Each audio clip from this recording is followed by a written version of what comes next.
So the Swedes well to the fore. Teichmann's in there. Kukau, Chris Freeman is just being joined by his own teammate Carl Svensson, Verpalu and Mai, the two Estonians dropping back. Novikov about 11 seconds off the pace. Looking from some others. Dolidovic of Belarus from start position number 55 in the echelon is now up into the top 20. Freddie Schwienbacher of Italy up from 30 to 21st place. And Sergei Kryanin of Russia up from 44th to 25th. So there are some movers going on, but Carl Svensson from 32nd to 11th and Chris Freeman from 28th to 10th. Those two are only bettered in one sense by Marcus Hassler, who started 22nd and is now in the top 5. It's one thing for Chris Freeman to have a great race. It's another for the whole team of America to be racing that fast. And this might be something to see. So the 31-year-old Liechtensteiner will try to pick him out. Wouldn't that be something if he could get into the medals? There you are. This is the situation.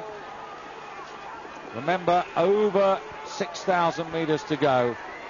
Per Elofsson leading the chase pack. I think he's really going to try to close this gap on Pietro Pillar. He doesn't want to let him go. Elofsson definitely after a medal. He is the pursuit champion from 2001 in Lahti. Italy holding its breath and hoping that Piero Picciococcia can stay out. Look at that lead. Right. So back we are here, still Pietro Picciococcia. Another interesting rule about this pursuit skiathlon or skiathlon pursuit. We haven't quite decided on the official name. If you're not into the changeover quick enough, you're eliminated. Yeah, 3 minutes back from the leader, and today bibs number 72, 74, and 75 from Denmark, Turkey, and Croatia not able to start on the skate part of the race. Now Pietro Picciococcia has been caught. They've managed to attach onto him. They haven't quite got to him yet, but Elofsson leading the charge here, working really hard, but they are closing the gap. Yes, that elastic band, it's still stretched pretty tight, but it's definitely not broken. You can see Matti Fredriksson moving up right with his teammate. You got the three Swedes, Per Elofsson, Mattias Fredriksson, Anders Sortegard. But look who's just behind them. The American Chris Freeman. Still hanging tough. This is a tremendous effort. As you said, he's got such an appetite. And how disappointed was he that he didn't get that bronze medal? I think it was, for Chris, I think he was probably a little bit of disappointment, but there's also just that first excellent, amazing race at the Senior World Championship level. Now this is bad news for Pietro Picciococcia because he really put a lot into making the break, and it's the same as in long distance track and field. If you make that sort of break, you have to really make a decisive break, and this will actually demoralize him, the fact that he's been hauled in. Now I think we'll see the pace slow down, a little bit of consolidation of this lead group.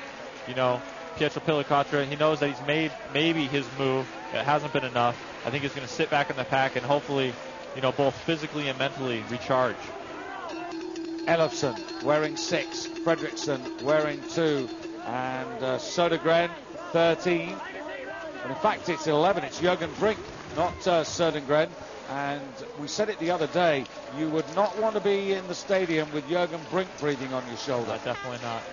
Chris Freeman just behind. Then look for 22 with the red hat. That's Marcus Hassler for Liechtenstein. And further back with a sort of pinky hat, you can see wearing 3, Rennie Sommerfeld. He's being preceded by Lucas Bauer, just going through in white. 16, Verpalu. That's Jack Mai, doing much, much better than I thought that he would do. He's sticking in there really well. Anybody in this league pack right now is definitely in the ski race. We can see just with Pietro Pillar getting caught, the pace allowing everybody to get right back up into that main group. And remember, they're still with another loop to do when they come in the stadium for the penultimate time. I have to believe somebody's going to try to go on the next lap. Will it be enough? I guess we'll find out. Sweden 1 and 2. United States 3, Sweden 4. Can't believe I'm saying this. Both Americans are in the top 10 now. This is a tremendous performance. And your team and the fans who are here are going to be going crazy. Karl Swenson, from his background in racing bicycles, both road and mountain, and the long-distance skate races on the World Loppet level, I think he really, really knows how to race these pack races. To me, he told me about the duathlon pursuit that this is real racing. That interval start stuff, that's like time trial. This is what he really, really drives for. Karl Swenson will pick him up next time, but also in the race, Justin Wadsworth. Yes, Justin Wadsworth, the team captain for the American team, kind of led the way, showed us that the Americans could be quite good with his 8th place performance at the pre-Olympics in 2001. Just shows you also the difference in age range. You've got Chris, who's 22, 23, Karl Swenson, 32. Yeah. 10 years between them, but I tell you what, there's not 10 years between them at the moment. And still looking for a medal. Now that's Pietro Pilacotra being pushed out. Marcus Hostler. Maybe a little move. Yeah. A little gamemanship out but there. It was interesting, Evie Suckenbacher, who got the silver medal by a whisker yesterday from Zavialova. She had all sorts of troubles like that right the way through the race, and there's no doubt it does have an effect.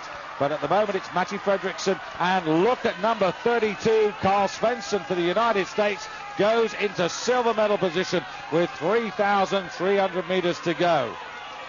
Well, this is this too early for us to start thinking about the last time that an American got a World Championship medal? Well, all I know is if Karl Swenson can hang, nobody is better than him coming off of a downhill finish. The last 2 years at the National Championships in the sprint, I've been outdone by the man. So I know how devastating he can be. Yeah, this season in the World Cup, 21st in Asiago in the classic leg, not bad. 21st in Oberhof, 26th in Kavgalovo. But he has really prepared for these championships specifically. Something that the Italians have come under a little bit of criticism for. Alessandro Vanoi, the previous head coach, slightly critical of Alborello, that he hadn't really focused on getting them right for these championships. But I think that's a little unkind because the Italians have been struggling with this awful flu bug. But look who's leading the race. Karl Swenson getting a feed right here. Karl Swenson of the United States. This is amazing. Now, what's he going to do? Is he going to try and break them? If you're feeling as good as Karl Swenson is right now, probably anything is possible. I really think that Karl has it's no problem for him to leave it down to a group of 3 or 4.